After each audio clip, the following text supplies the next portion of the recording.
ನಮಸ್ಕಾರ. Bangalore cine creation ವಿಶೇಷ ಕಾರ್ಯಕ್ರಮಕ್ಕೆ ಸ್ವಾಗತ. ನಾನು ಸಬಾ ಹಕೀಂ. ಸಾಮಾನ್ಯವಾಗಿ ನಾವು ಎಲ್ಲಾ ತರಹದ ಕೋಚಿಂಗ್ ಸೆಂಟರ್ಗಳನ್ನ ನೋಡಿರ್ತೀವಿ, ಎಲ್ಲಾ ತರಹದ ಕ್ಲಾಸಸ್ಗಳನ್ನ ನೋಡಿರ್ತೀವಿ. ಆದರೆ ಸಿನಿಮಾಟೋಗ್ರಫಿಗಾಗಿ ಎಡಿಟಿಂಗ್ಗೋಸ್ಕರ ಕ್ಲಾಸಸ್ ಇದೆಯಾ ಅನ್ನೋದು ತುಂಬಾ ಜನರ ಪ್ರಶ್ನೆಯಾಗಿರುತ್ತೆ. ಕೇವಲ ಬೆಂಗಳೂರಲ್ಲಿ ವಾಸ ಮಾಡೋರು ಅಷ್ಟೇ ಅಲ್ಲ, ಹಳ್ಳಿಯಲ್ಲಿರೋರು ಕೂಡ ಈ ಬಗ್ಗೆ ಪ್ರಶ್ನೆ ಮಾಡ್ತಾರೆ. ಇದೆಲ್ಲದರ ಬಗ್ಗೆ ಈ ವಿಶೇಷ ಕಾರ್ಯಕ್ರಮದಲ್ಲಿ ಮಾಹಿತಿ ನೀಡ್ತಾ ಹೋಗ್ತೀವಿ. ಬ್ಯಾಂಗ್ಳೂರ್ ಸಿನಿ ಕ್ರಿಯೇಷನ್ಸ್ ಈ ಬಗ್ಗೆ ಮಾತನಾಡೋದಕ್ಕೆ ಈ ಸಂಸ್ಥೆಯ ಫೌಂಡರ್ ಆಗಿರುವಂತಹ ಸದ್ದು ಸರ್ ನಮ್ಮೊಂದಿಗೆ ಸ್ಟುಡಿಯೋದಲ್ಲಿ ಜಾಯಿನ್ ಆಗಿದ್ದಾರೆ. ಅವ್ರನ್ನ ಮಾತನಾಡ್ಸೋಣ. ಸರ್ ನಮಸ್ಕಾರ, ಕಾರ್ಯಕ್ರಮಕ್ಕೆ ಸ್ವಾಗತ. ಹೇಗಿದ್ದೀರಾ? ಚೆನ್ನಾಗಿದ್ದೀನಿ. ಓಕೆ, ನಾನು ತುಂಬಾ ಚೆನ್ನಾಗಿದ್ದೀನಿ ಸರ್, ಥ್ಯಾಂಕ್ ಯು.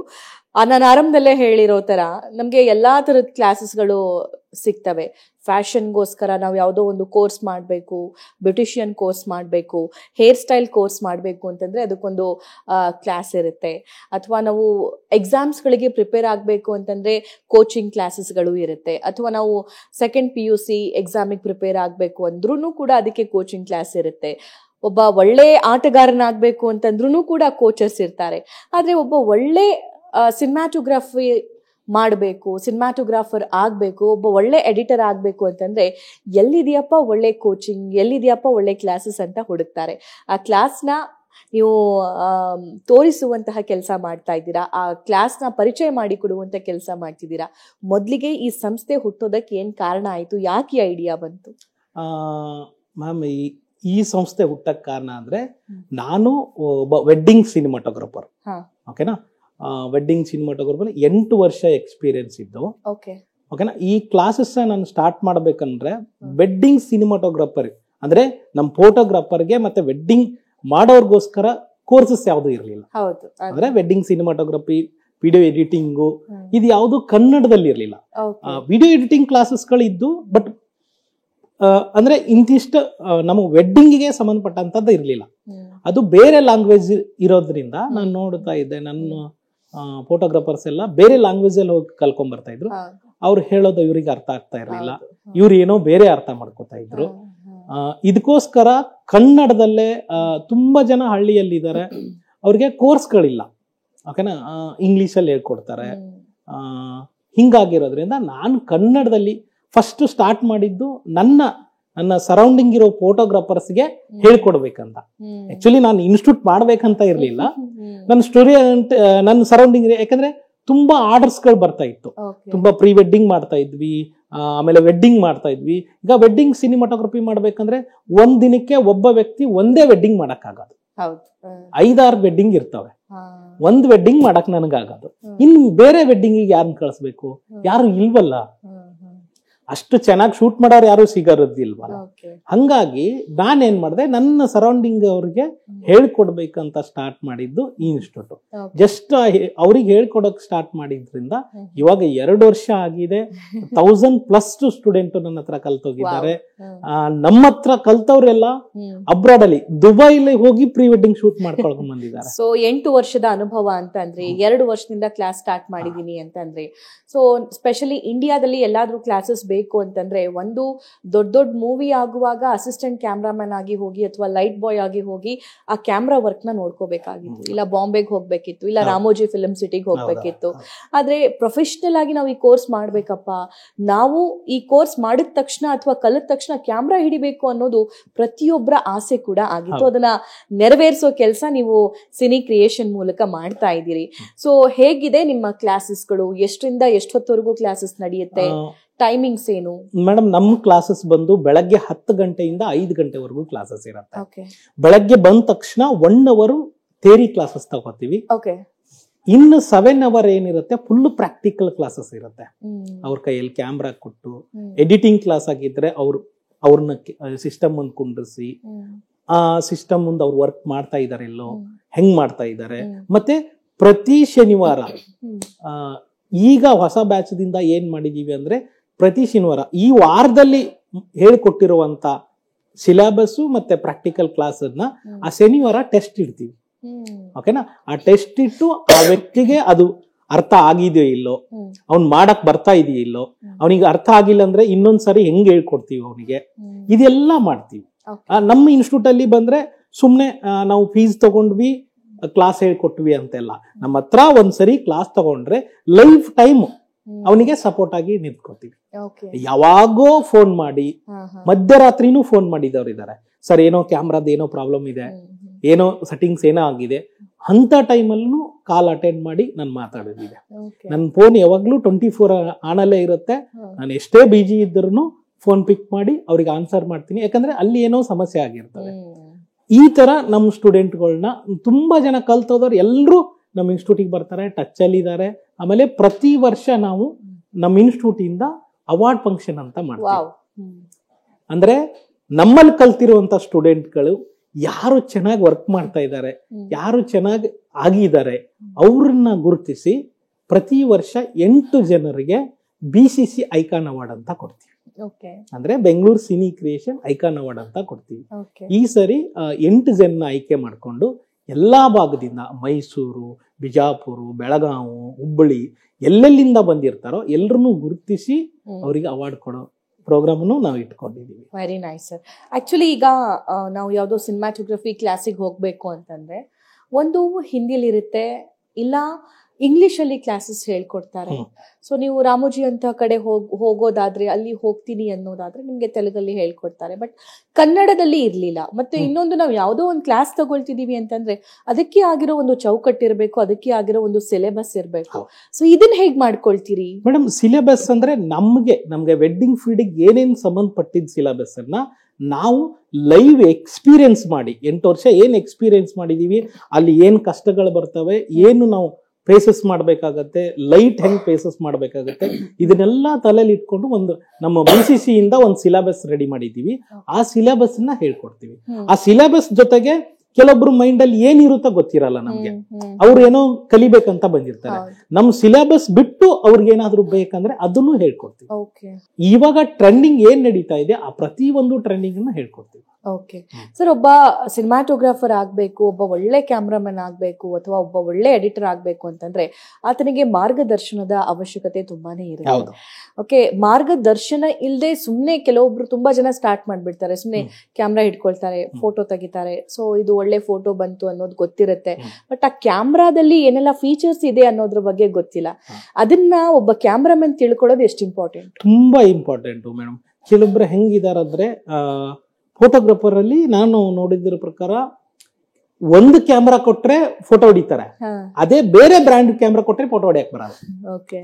ಅಂದ್ರೆ ನಾವು ಹೆಂಗ್ ಕಲಿಬೇಕಂದ್ರೆ ಆ ಸೆಟ್ಟಿಂಗ್ಸ್ ಅಲ್ಲಿ ಯಾವುದೇ ಕ್ಯಾಮ್ರಾ ಕೊಟ್ರು, ಸೋನಿ ಆಗ್ಲಿ, ನಿಕಾನ್ ಆಗ್ಲಿ, ಕೆನಾನ್ ಆಗ್ಲಿ, ಯಾವ ಕ್ಯಾಮ್ರಾ ಕೊಟ್ರು ನಾವು ಶೂಟ್ ಮಾಡೋದು ನಮ್ಮಲ್ಲಿದ್ರೆ ಅದನ್ನ ಪೂರ್ತಿ ಹೇಳ್ಕೊಡ್ತೀವಿ.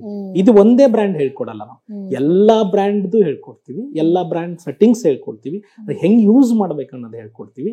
ನಾವು ಹೇಳ್ಕೊಡೋದು ಸೆಟ್ಟಿಂಗ್ಸ್ ನ ಒಂದೇ ಕ್ಯಾಮ್ರಾಕ್ ಅಪ್ಲೈ ಆಗಲ್ಲ, ಎಲ್ಲ ಎನಿ ಕ್ಯಾಮ್ರಾ ಆ ಕ್ಯಾಮ್ರಾ ತರ ಹೇಳ್ಕೊಡ್ತೀವಿ. ಸರ್, ಅದ್ರ ಜೊತೆಗೆ ಈಗ ನಮ್ಮೆಲ್ರಿಗೂ ಅದು ಯಾವುದೇ ಕ್ಯಾಮ್ರಾಮನ್ ಆಗಿರ್ಬೋದು, ಸಿನಿಮಾಟೋಗ್ರಾಫರ್ ಆಗಿರ್ಬೋದು, ಅವ್ರಿಗೆ ತುಂಬಾ ಕ್ಯೂರಿಯಾಸಿಟಿ ಬಿಲ್ಡ್ ಮಾಡೋದು ಯಾವುದು ಅಂತಂದ್ರೆ ನೆಟ್ಫ್ಲಿಕ್ಸ್ ನಲ್ಲಿ ಬರುವಂತ ಸಿರೀಸ್ ನ ಯಾವ ಕ್ಯಾಮ್ರಾದಲ್ಲಿ ಶೂಟ್ ಮಾಡಿದ್ದಾರೆ ಅನ್ನೋದು. ಈ ಅಮೆಜಾನ್ ಪ್ರೈಮ್ ಅಲ್ಲಿ ಸಿನಿಮಾ ಶೂಟ್ ಅಥವಾ ಸಿರೀಸ್ ಶೂಟ್ ಮಾಡಿದಾಗ ಯಾವ್ದ್ರಲ್ಲಿ ಇದನ್ನ ಶೂಟ್ ಮಾಡಿದ್ದಾರೆ ಅನ್ನೋದ್ರ ಬಗ್ಗೆ ಬರುತ್ತೆ. ಸೊ ಅದು ತುಂಬಾ ಅಡ್ವಾನ್ಸ್ಡ್ ಇರುತ್ತೆ.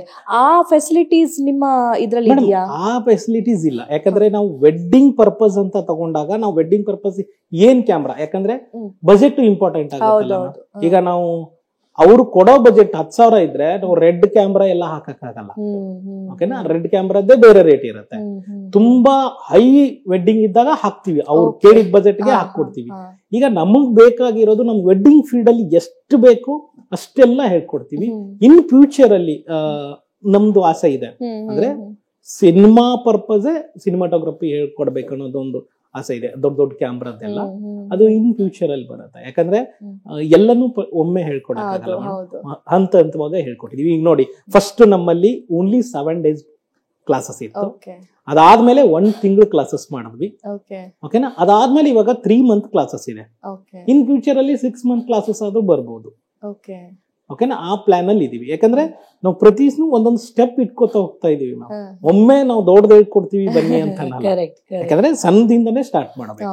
ಈಗ ನಮ್ಗೆ ವೆಡ್ಡಿಂಗ್ ಫೀಲ್ಡ್ ಅವ್ರಿಗೆ ಏನ್ ಇಂಪಾರ್ಟೆಂಟು, ಏನೇನ್ ಬೇಕು, ವೆಡ್ಡಿಂಗಿಗಾಗ್ಲಿ, ಸೋಷಿಯಲ್ ಮೀಡಿಯಾಗಾಗ್ಲಿ, ಆಮೇಲೆ ಯೂಟ್ಯೂಬ್ಗಾಗ್ಲಿ ಏನೇನ್ ಬೇಕು, ಆಮೇಲೆ ಶಾರ್ಟ್ ಮೂವಿಗಾಗ್ಲಿ. ಈಗ ನಮ್ಮಲ್ಲಿ ಕಲ್ತವ್ರು ಸಿನಿಮಾನು ಮಾಡ್ತಾ ಇದೀವಿ, ಈಗ ನಮ್ಮ ಸಂಸ್ಥೆಯಿಂದನೇ ಸಿನಿಮಾ ಮಾಡ್ತಾ ಇದ್ವಿ. ಈಗ ನಮ್ದೇ ಸಿನಿಮಾ ಬರ್ತಾ ಇದೆ, ಓಕೆನಾ. ನಮ್ದು ರತ್ನಾಪುರ ಅನ್ನೋ ಸಿನಿಮಾ ರಿಲೀಸ್ ಆಗುತ್ತೆ ಮೇಡಮ್ ಇನ್ನೊಂದು 2-3 ಮಂತ್ಸ್ ಅಲ್ಲಿ. ಆಲ್ರೆಡಿ ಎಲ್ಲ ಪೋಸ್ಟ್ ಪ್ರೊಡಕ್ಷನ್ ಶೂಟಿಂಗ್ ಎಲ್ಲ ಕಂಪ್ಲೀಟ್ ಆಗಿದೆ.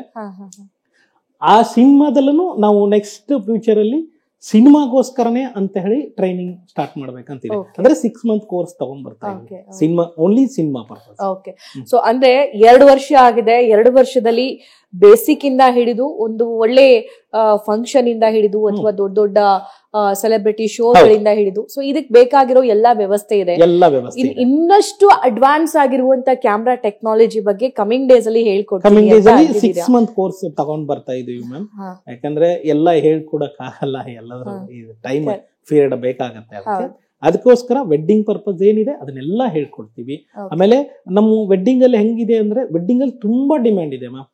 ಈಗ ನಾವು ಒಂದು ಮ್ಯಾರೇಜ್ ಅನ್ನ ಮಾಡ್ಬೇಕಂದ್ರೆ ಒಳ್ಳೆ ಫೋಟೋಗ್ರಾಫರ್ ಸಿಗಲ್ಲ ಆ ದಿನಕ್ಕೆ. ಒಳ್ಳೆ ಫೋಟೋಗ್ರಾಫರ್ ನಾವು ಬುಕ್ ಮಾಡ್ಬೇಕಂದ್ರೆ 3 ತಿಂಗಳು ಮುಂಚೆನೆ ಅವನಿಗೆ ಡೇಟ್ ಬುಕ್ ಕೊಡ್ಬೇಕು. ಅವರಿಗೆ ಬುಕ್ಕಿಂಗ್ ಮಾಡ್ಬೇಕಾದ್ರೆ ಆ ಇದಿರೋದ್ರಿಂದ ನಿಮ್ಗೆ ಈಗ ತುಂಬಾ ಕಲಿಬೇಕು ಅನ್ನೋರು ಇರ್ತಾರೆ. ಈಗ ಅಂದ್ರೆ ಈಗ ಸೋಷಿಯಲ್ ಮೀಡಿಯಾದಲ್ಲಿ ಪ್ರೀ ವೆಡ್ಡಿಂಗ್ ಟ್ರೆಂಡಿಂಗ್ ನಡೀತಾ ಇದೆ. ಪ್ರತಿಯೊಬ್ರು ಮ್ಯಾರೇಜ್ ಮಾಡಿದ್ರೆ ಪ್ರೀ ವೆಡ್ಡಿಂಗ್ ಮಾಡ್ಲೇಬೇಕು. ಪ್ರೀ ವೆಡ್ಡಿಂಗ್, ಪೋಸ್ಟ್ ವೆಡ್ಡಿಂಗ್, ಆಮೇಲೆ ಮ್ಯಾಟರ್ನಿಟಿ ಇದೆ, ಪ್ರೆಗ್ನೆನ್ಸಿ ಎಲ್ಲ ಬಂದಿದೆ ಮ್ಯಾಮ್. ಇದನ್ನ ಮಾಡ್ಲೇಬೇಕು. ಈಗ ಇದಕ್ಕೆ ಒಳ್ಳೆ ಫೋಟೋಗ್ರಾಫರ್ ಸಿಗ್ತಾ ಇಲ್ಲ. ಓಕೆನಾ, ತುಂಬಾ ಜನ ಇದಾರೆ, ಫೋಟೋಗ್ರಾಫರ್ಸ್ ತುಂಬಾ ಇದಾರೆ, ಬಟ್ ಇನ್ನೂನು ನಮಗ್ ಬೇಕಾಗಿದೆ. ಓಕೆನಾ, ಅಂತವ್ರು ಕಲಿಬೇಕು. ಈಗ ಹೊಸಬ್ರು ಕಲಿಬೇಕು ಅನ್ಕೊಂಡ್ರೆ ಸುಮ್ನೆ ಅವ್ರು ಯಾರೋ ಮಾಡ್ತಾ ಇದಾರೋ ದೊಡ್ಡ ದೊಡ್ಡ ಕ್ಯಾಮ್ರಾ ಹಾಕೊಂಡು ಪೋಸ್ಟ್ ಹಾಕ್ತಾರೆ, ಇನ್ಸ್ಟಾಗ್ರಾಮ್ ಅಲ್ಲಿ ಗಿಂಬಲ್ ಇಟ್ಕೊಂಡು ಪೋಸ್ಟ್ ಹಾಕ್ತಾರೆ ಅಂತ ಬರಕ್ ಹೋಗ್ಬಿಡಿ. ನಿಮಗೆ ಇಂಟ್ರೆಸ್ಟ್ ಇರ್ಬೇಕು, ನಿಮಗೆ ಪ್ಯಾಷನ್ ಇರ್ಬೇಕು. ಅಂತವ್ರಿಗೆ ಮಾತ್ರ ನಮ್ ಇನ್ಸ್ಟಿಟ್ಯೂಟ್ ಅಲ್ಲಿ ಅಡ್ಮಿಷನ್ ಕೊಡ್ತೀವಿ. ಸುಮ್ನೆ ಬಂದವ್ರಿಗೆ ನಾವು ಅಡ್ಮಿಷನ್ ಕೊಡೋದಿಲ್ಲ. ಯಾಕಂದ್ರೆ ನಾವು ತಗೊಳ್ಳೋದೆ ಓನ್ಲಿ 10 ಮೆಂಬರ್ಸ್.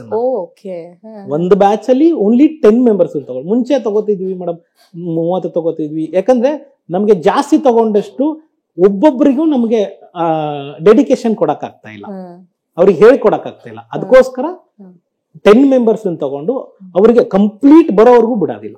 ರೈಟ್. ಈ ಸಿನಿಮಾಟೋಗ್ರಫಿ ಆಗಿರಬಹುದು, ವಿಡಿಯೋ ಎಡಿಟಿಂಗ್ ಆಗಿರಬಹುದು, ಅಥವಾ ಈ ವಿಡಿಯೋ ಶೂಟಿಂಗ್ ಆಗಿರಬಹುದು, ಮತ್ತು ಫೋಟೋಗ್ರಫಿ ಆಗಿರಬಹುದು, ಈ ಕ್ಲಾಸಸ್ ಹೇಗ್ ತಗೊಳ್ತೀರಾ ನೀವು? ಅಥವಾ ಈ ಕ್ಲಾಸಸ್ ತಗೋಬೇಕು ಅಂತ ಬಯಸೋರು ಏನ್ ಮಾಡ್ಬೇಕು? ಮೇಡಮ್, ಈ ಕ್ಲಾಸಸ್ ನಾವು ಡೇಟ್ ಅನೌನ್ಸ್ ಮಾಡ್ತೀವಿ. ಓಕೆನಾ, ನಮ್ದು ಇನ್ಸ್ಟಾಗ್ರಾಮ್ ಅಲ್ಲಿ ಬ್ಯಾಂಗ್ಳೂರ್ ಸಿನಿ ಕ್ರಿಯೇಷನ್ ಅಂತ ಪೇಜ್ ಇದೆ. ನೆಕ್ಸ್ಟ್ ಕಮಿಂಗ್ ಡೇಸ್ ಯಾವಾಗ ಡೇಟ್ ಇರುತ್ತೆ ಅನ್ನೋದನ್ನ ನಾವು ಅನೌನ್ಸ್ ಮಾಡ್ತೀವಿ. ಅನೌನ್ಸ್ ಮಾಡಿದ ತಕ್ಷಣ ನಮಗೆ ಫೋನ್ ಬರ್ತವೆ.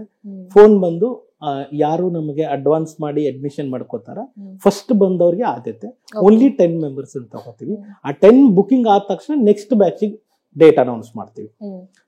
ಆಮೇಲೆ ತಗೊಂಡವ್ರಿಗೆ ನಾವು ಕ್ಲಾಸಸ್ ಬಂದಾಗ ಅವ್ರಿಗೆ ಕ್ಯಾಮ್ರಾ, ಗಿಂಬಲ್ಲು ಮತ್ತೆ ಸಿಸ್ಟಮ್ ಎಲ್ಲ ನಾವೇ ಪ್ರೊವೈಡ್ ಮಾಡ್ತೀವಿ. ಓಕೆನಾ. ಈಗ ಸರ್ ನಮ್ಮ ಹತ್ರ ಕ್ಯಾಮ್ರಾ ಇಲ್ಲ, ನಾವೇನ್ ಬರಕ್ಕಾಗತ್ತಾ ಅನ್ನೋರು ಕೇಳೋರು ಇರ್ತಾರೆ. ಮತ್ತೆ ಇನ್ನೊಬ್ಬರಿಗೆ ಕೇಳೋದು, ಸರ್ ನಮ್ಗೆ ಇಂಗ್ಲಿಷ್ ಬರಲ್ಲ, ನಾವು ಓದಿಲ್ಲ ಅನ್ನೋರು ಇರ್ತಾರೆ. ಅಂತವ್ರಿಗೂ ಕ್ಲಾಸ್ ಕೊಡ್ತೀವಿ. ಯಾಕಂದ್ರೆ ನಾವು ಕನ್ನಡದಲ್ಲಿ ಹೇಳ್ಕೊಡೋದ್ರಿಂದ ಅವ್ರಿಗೆ ಅರ್ಥ ಆಗೋ ರೀತಿಯಲ್ಲಿ 1000 ಸರಿ ಹೇಳ್ಕೊಡ್ತೀವಿ. ಅವನಿಗೆ ಅರ್ಥ ಆಗಿಲ್ಲ ಪರವಾಗಿಲ್ಲ, ಮತ್ತೆ ಹೇಳ್ಕೊಡ್ತೀವಿ. ಓಕೆನಾ, ಮೋಟಿವೇಶನ್ ಮಾಡಿ ಅವನಿಗೆ ಕಲಿಯಂಗ್ ಮಾಡ್ತೀವಿ. ಇಂತಲ್ಲಿ ನಮ್ಗೆ ಇಂಟ್ರೆಸ್ಟೆಡ್ ಕ್ಯಾಂಡಿಡೇಟ್ ಬಂದಿದ್ರೆ ತುಂಬಾ ಚೆನ್ನಾಗಿ ಕಲ್ತೋಗ್ತಾರೆ. ಕಲ್ತವ್ರೆಲ್ಲ ನನ್ನ ಹತ್ರನೇ ಕೆಲ್ಸಕ್ಕೆ ಬರ್ರು ಅಂದ್ರೆ ಸಿಗೋದಿಲ್ಲ. ಅಷ್ಟು ಡಿಮ್ಯಾಂಡ್ ಇದೆ. ತುಂಬಾ ಡಿಮ್ಯಾಂಡ್ ಇದೆ. ನಿಮ್ಗೆ ಶೂಟ್ ಮಾಡೋರು ಸಿಕ್ಬಿಡ್ತಾರೆ, ಒಳ್ಳೆ ಎಡಿಟರ್ ಸಿಗಲ್ಲ. ಅಂದ್ರೆ ಸರ್, ಈ ಕೋರ್ಸ್ ತಗೊಂಡ್ರೆ ಇಲ್ಲಿ ಏನೋ ಮೋಸ ಇಲ್ಲ, ಇದಕ್ಕೆ ಪಕ್ಕಾ ಫ್ಯೂಚರ್ ಇದೆ ಅಂತ ನೀವು ಹೇಳ್ತಾ ಇದ್ದೀರಾ? ಅವ್ರು ಏನಾದ್ರು ಫ್ಯೂಚರ್ ಇಲ್ಲ ಅಂತಂದ್ರೆ ಆ ದುಡ್ಡು ನಾನು ವಾಪಸ್ ಕೊಡ್ತೀನಿ. ಓಕೆನಾ, ಫ್ಯೂಚರ್ ಇದೆ. ಯಾಕಂದ್ರೆ ಇದು ನಮ್ದು ಪ್ರೊಫೆಷನಲ್ ಕೋರ್ಸ್ ಆಗಿರೋದ್ರಿಂದ ಕೆಲಸ ಇದೆ. ಬಟ್ ತುಂಬಾ ಕೆಲಸ ಇದೆ, ಮಾಡೋರಿಲ್ಲ. ಸುಮ್ನೆ ಕ್ಲಾಸ್ ಹೇಳ್ಬೇಕು, ದುಡ್ಡು ಮಾಡ್ಬೇಕಂದ್ರೆ ನಾನು ಒಮ್ಮೆ 50 ಅಡ್ಮಿಷನ್ ತಗೋಬಹುದು. ಹೌದು. ಯಾಕಂದ್ರೆ ನಾನು ಏನಕ್ಕೆ 10 ಮಾಡಿದೀನಿ ಅಂದ್ರೆ ಫಸ್ಟ್ ಬ್ಯಾಚ್ ಅಲ್ಲಿ ಮಾಡಿದ್ದೆ. ಆಕ್ಚುಲಿ ಅದು ಅಸೀರಿಯಸ್ನೆಸ್ ಅರ್ಥ ಆಗ್ತಿದೆ ಸರ್. ಅಂದ್ರೆ 10 ಸ್ಟೂಡೆಂಟ್ಸ್ ಹೇಳಿದೀನಿ ಅಂತಂದ್ರೆ ಅವರಿಗೆ ಕೊಡೋ ಇಕ್ವಿಪ್ಮೆಂಟ್ಸ್ ಒಬ್ಬೊಬ್ರಿಗೆ ಒಂದೊಂದು ಕ್ಯಾಮ್ರಾ ಕೊಡಬೇಕು ಅಂದ್ರೆ ನನ್ನ ಹತ್ರ ಇರ್ಬೇಕು. ಹೌದು, ಇರ್ಬೇಕು. ಅದು ಆಕ್ಚುಲಿ ತುಂಬಾ ಇಂಪಾರ್ಟೆಂಟ್. ಸುಮ್ನೆ ನಾವು 1 ಅವರ್ ಕ್ಲಾಸ್ ಹೇಳಿದ್ವಿ, ಹೋಗಿ ನೀವು ಮನೇಲಿ ಪ್ರಾಕ್ಟೀಸ್ ಮಾಡಿ ಅಂದ್ರೆ ಆಗಲ್ಲ. ಆಮೇಲೆ ಅದಕ್ಕೆ ನಾನು ಬೆಳಗ್ಗೆ 10 ಗಂಟೆಯಿಂದ 5 ಗಂಟೆ ಇರೋದು. ಇದಾವೆ ತುಂಬಾ ಇನ್ಸ್ಟಿಟ್ಯೂಟ್ಗಳು, 2 ಅವರ್ ಕ್ಲಾಸಸ್ ಗಳು ಇದಾವೆ. ಸರ್, ಈಗ ಈ 7 ಡೇಸ್ ಏನ್ ಹೇಳ್ಕೊಡ್ತೀರಾ? 1 ಮಂತ್ ಏನ್ ಹೇಳ್ಕೊಡ್ತೀರಾ? 3 ಮಂತ್ಸ್ ಏನ್ ಹೇಳ್ಕೊಡ್ತೀರಾ? 7 ಡೇಸ್ ಬಂದು ವಿಡಿಯೋ ಎಡಿಟಿಂಗ್, ಬೇಸಿಕ್ ಸಿನಿಮಾಟೋಗ್ರಫಿ ಹೇಳ್ತೀವಿ. ಈ 7 ಡೇಸ್ ವಿಡಿಯೋ ಎಡಿಟಿಂಗ್, ಬರೀ ವಿಡಿಯೋ ಎಡಿಟಿಂಗ್ ನನಗೆ ಬೇಕು ಅನ್ನೋರು ಮಾತ್ರ ಬರ್ತಾರೆ, ವಿತ್ ಫೋಟೋಗ್ರಾಫರ್ ಬರ್ತಾರೆ ಈ 7 daysಗೆ. ಆಲ್ರೆಡಿ ಫೋಟೋಗ್ರಾಫರ್ ಫೀಲ್ಡ್ ಅಲ್ಲಿ ಇದ್ದು ಆಲ್ರೆಡಿ ವರ್ಕ್ ಮಾಡ್ತಾ ಇದ್ದು ಅವ್ರಿಗೆ ಅಪ್ಡೇಟ್ ಸಂಬಂಧ 7 daysಗೆ ಬರ್ತಾರೆ. ನನ್ನ ಹತ್ರ 30 ವರ್ಷ ಎಕ್ಸ್ಪೀರಿಯನ್ಸ್ ಇದ್ದವರು ಬಂದಿದ್ದಾರೆ. ಆಲ್ರೆಡಿ ಫೋಟೋ ಫೀಲ್ಡ್ ಅಲ್ಲಿ 30, 15 ವರ್ಷ, 20 ವರ್ಷ ಎಲ್ಲರೂ ಬಂದು ಕಲ್ತೋಗಿದ್ದಾರೆ. ಅವರು ಬರ್ತಾರೆ 7 daysಗೆ. 1 monthಗೆ ಏನಾಗಿರುತ್ತೆ, ಫೋಟೋಗ್ರಾಫರು ಬರ್ತಾರೆ ವಿತ್ ಹೊಸಬ್ರು ಬರ್ಬೋದು. 1 month ಅಲ್ಲಿ video editing, cinematography, album designing ಈ 3 ಇರುತ್ತೆ, ಮತ್ತೆ ಫೋಟೋಗ್ರಫಿ ಒಂದಿರುತ್ತೆ. ಈ 4 ಹೇಳ್ಕೊಡ್ತೀವಿ 1 month ಅಲ್ಲ. 3 months ಅಲ್ಲಾದ್ರೆ 14 ಪ್ಯಾಕೇಜ್. ಅದರಲ್ಲಿ video editing, cinematography, album designing, new born, maternity, indoor lighting, outdoor lighting, ಮತ್ತೆ ನಾವು ಡ್ರೋನ್ ಹೇಳ್ಕೊಡ್ತೀವಿ, ಡ್ಯಾವೆನ್ಸಿ ಕಲರ್ ಗ್ರೇಡಿಂಗ್ ಹೇಳ್ಕೊಡ್ತೀವಿ. ಓಕೆನಾ, ಇದಕ್ಕೆಲ್ಲ ಸ್ಟಾಫ್ ಇದ್ದಾರೆ. Okay okay. ಸೊ ನೀವು ಎಷ್ಟು ಜನ ಫ್ಯಾಕಲ್ಟಿ ಇದ್ದೀರಾ? ನಾವು 8 ಜನ ಇದೀವಿ ಮ್ಯಾಮ್. ಸ್ಟಾರ್ಟ್ ಮಾಡಿದ್ ನಾನು ಒಬ್ನೇ. ಓಕೆನಾ, 8 ಜನನು ನನಗೆಲ್ಲ ಬಂದ್ರು ಆ 8 ಜನ ಏನಕ್ಕೆ ಇಟ್ಕೊಂಡಿದೀವಿ ಅಂತಂದ್ರೆ ನಾನು ಒಬ್ಬನೇ ಹೇಳ್ಕೊಡ್ಬಾರ್ದು. ಓಕೆನಾ, 3 ತಿಂಗಳು ನನ್ನ ಮುಖ ನೋಡಿದ್ರೆ ಬೇಜಾರಾಗ್ಬಿಡುತ್ತೆ ಅವರಿಗೆ.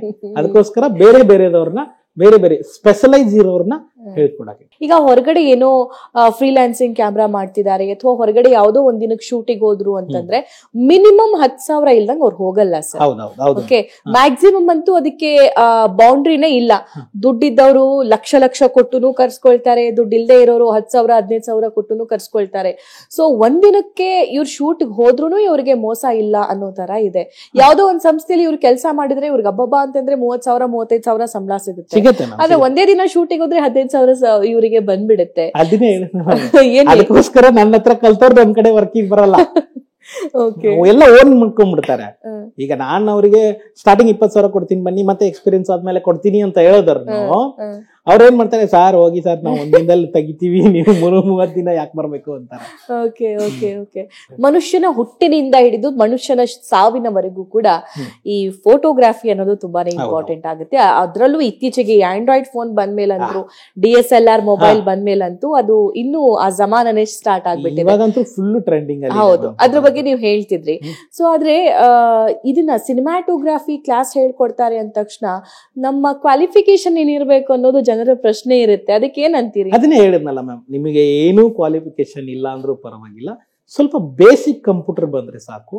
ಕೆಲವೊಬ್ರು ಬೇಸಿಕ್ ಕಂಪ್ಯೂಟರ್ ಬರ್ದೇ ಇರೋರು ಬಂದಿದ್ದಾರೆ ನಮ್ಮ ಹತ್ರ. ಬೇಸಿಕ್ ಕಂಪ್ಯೂಟರ್ ಬರ್ದೇ ಇರೋರಿಗೆ ಅವ್ರಿಗೆ ತುಂಬಾ ಡೆಡಿಕೇಶನ್. ಅಂದ್ರೆ ಡಿಗ್ರಿನೇ ಆಗಿರ್ಬೇಕು, ಸೆಕೆಂಡ್ PU ಕಲ್ತಿರ್ಬೇಕು ಹಂಗೇನು ಇಲ್ಲ, 5th ಸ್ಟ್ಯಾಂಡರ್ಡ್ ಆದ್ರೂ ನಾಲೆಜ್ ಇದ್ರೆ ಅವ್ರು ಬರಬಹುದು. ನಾಲೆಜ್ ಇದ್ರೆ ಬರಬಹುದು.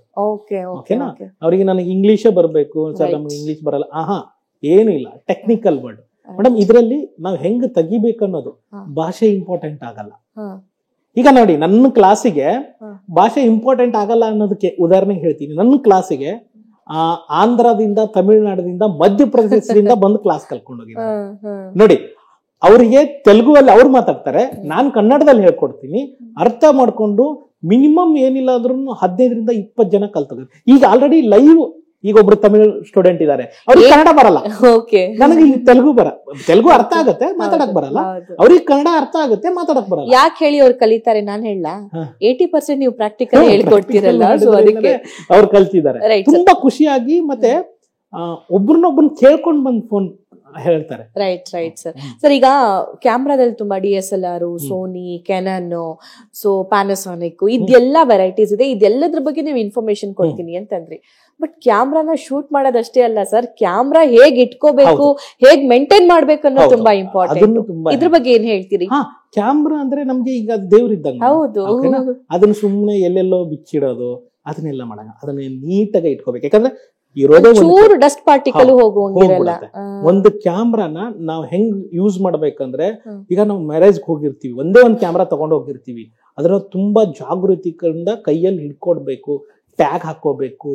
ಓಕೆನಾ, ಅದನ್ನ ನಾವೇನಾದ್ರೂ ಮಿಸ್ ಮಾಡಿ ಹೋಗ್ಬಿಡ್ತೀವಿ ಅನ್ಕೊಳ್ಳಿ, ವೆಡ್ಡಿಂಗ್ ನಡೀತಾ ಇದೆ, ಕ್ಯಾಮ್ರಾ ಬಿದ್ದೋಯ್ತು, ಇನ್ನೊಂದು ಕ್ಯಾಮ್ರಾ ಇಲ್ಲ, ಆ ವೆಡ್ಡಿಂಗ್ ಏನ್ ಮಾಡ್ತೀರಾ? ಬೇರೆದವ್ರಿಗೆ ಫೋನ್ ಮಾಡಿದ್ರೆ ಎಲ್ರು ಬೇರೆ ಆರ್ಡರ್ಗಳಲ್ಲಿ ಬಿಜಿ ಇದ್ದಾರೆ.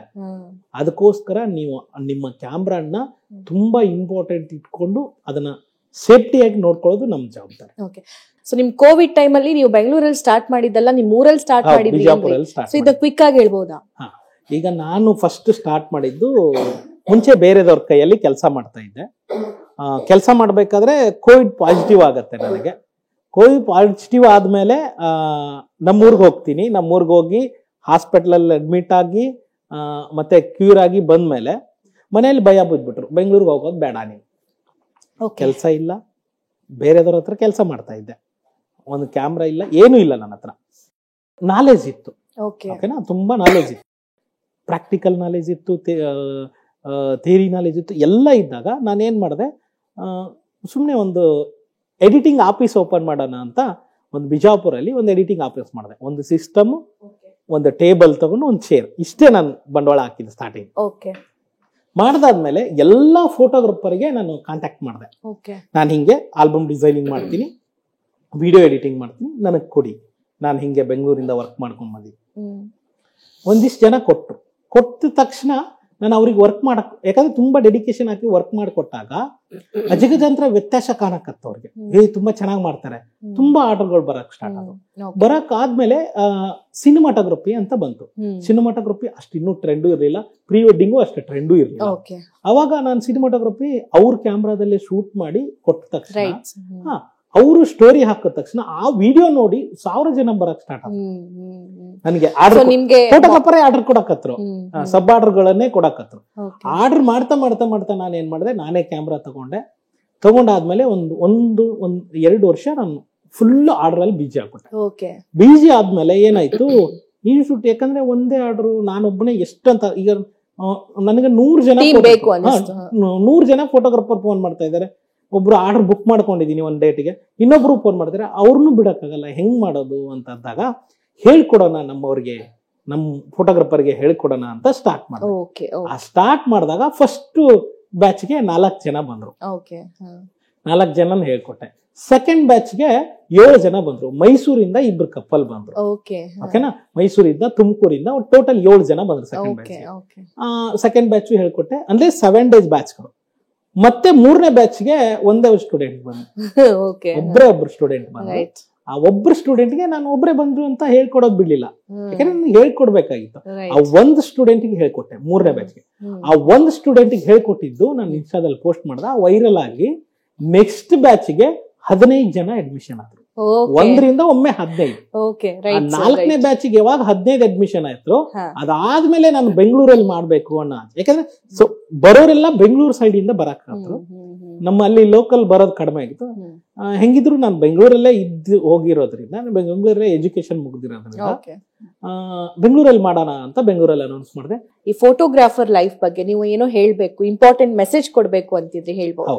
ರಾತ್ರಿ 3 ಗಂಟೆ 4 ಗಂಟೆವರೆಗೂ ಶೂಟ್ ಮಾಡ್ತೀವಿ. ಆಮೇಲೆ ವೆಡ್ಡಿಂಗ್ ಅಲ್ಲಿ ಹೋದ್ರೆ ಯಾರು ನಮ್ಗೆ ಊಟ ಮಾಡಿದೀರ ಅಂತ ಕೇಳಲ್ಲ. ಫಸ್ಟ್ ಊಟ ರೆಡಿ ಮಾಡೋದ್ ನಾವೇನೆ, ಊಟ ರೆಡಿ ಆಗಿರೋದು ನೋಡೋದ್ ನಾವೇ, ಫಸ್ಟ್ ನೋಡೋದ್ ನಾವೇ. ಲಾಸ್ಟ್ ಅಲ್ಲಿ ಮುಗ್ದಿರೋದ್ಮೇಲೆ ಅದೇನೋ ಎಲ್ಲ ಮುಗ್ದೋಗಿರ್ತದೆ, ಸ್ವೀಟ್ ಮುಗ್ದೋಗಿರ್ತದೆ, ಎಲ್ಲ ಮುಗ್ದೋಗಿರ್ತದೆ. ಯಾರು ನಮ್ಗೆ ಬಂದು ಸರ್ ನೀವು ಊಟ ಮಾಡಿದೀರಾ ಅಂತ ಕೇಳಲ್ಲ, ಓಕೆನಾ. ಆಮೇಲೆ ಊಟದೊಂದೇ ಪ್ರಶ್ನೆ ಅಲ್ಲ, ಆಮೇಲೆ ಅವ್ರನ್ನ ರೆಸ್ಪೆಕ್ಟ್ಫುಲ್ ಆಗಿ ಗೌರವಯುತವಾಗಿ ನಡ್ಸ್ಕೋಬೇಕು, ಬರ ಇಲ್ಲಿ ಅಂತಾರೆ. ಅದಕ್ಕೆ ನಾವು ಇಷ್ಟು ಕಷ್ಟ ಪಡ್ತಿರ್ತೀವಿ, ಏನಕ್ಕೆ ಅಂದ್ರೆ ನಿಮ್ ಫೋಟೋ ಚೆನ್ನಾಗಿ ಬರ್ಲಿ, ನೀವು ಚೆನ್ನಾಗಿ ಕಾಣ್ಲಿ ಅಂತ, ನಿಮ್ ಫೋಟೋ ಚೆನ್ನಾಗಿ ಬರ್ಲಿ ಅಂತ. ತುಂಬಾ ಜನ, ಎಲ್ಲಾ ಕರ್ನಾಟಕ ಫೋಟೋಗ್ರಾಫರ್ಗೆ ನಾನು ತುಂಬಾ ಹೃದಯದ ಧನ್ಯವಾದಗಳನ್ನ ಹೇಳ್ತೀನಿ. ಯಾಕಂದ್ರೆ ನಾವು ಇಷ್ಟು ಬೆಳೆಯಕ್ ಕಾರಣ ನೀವೆಲ್ಲೇ ಇರಿ, ಏನೇ ಆರ್ಡರ್ಗಳು ಮಾಡ್ತಾ ಇರಿ, ಎಷ್ಟೇ ಇದ್ರಿ, ಪ್ರತಿದಿನ ಅಪ್ಡೇಟ್ ಆಗೋದನ್ನ ಮರಿಬೇಡಿ. ರೈಟ್ ಸರ್, ಇಷ್ಟು ಹೇಳಿ ಈ ಕಾರ್ಯಕ್ರಮಕ್ಕೆ. Right sir, thank you so much ಕಾರ್ಯಕ್ರಮದಲ್ಲಿ ಜಾಯಿನ್ ಆಗಿದ್ದಕ್ಕೆ. ಸೊ ಒಂದು ಕೊನೆಯ ಕಳಕಳಿ, ಕ್ಯಾಮ್ರಾಮನ್ ಆಗಿರಬಹುದು, ಸಿನಿಮಾಟೋಗ್ರಾಫರ್ ಆಗಿರಬಹುದು, ವಿಡಿಯೋ ಎಡಿಟರ್ ಆಗಿರಬಹುದು, ಅವ್ರದೇ ಆಗಿರುವಂತಹ ಮನೆ, ಕುಟುಂಬ, ಜವಾಬ್ದಾರಿಗಳನ್ನ ಬಿಟ್ಟು ನಿಮ್ಮ ಕೆಲ್ಸಕ್ಕೋಸ್ಕರ ಬಂದಿರ್ತಾರೆ.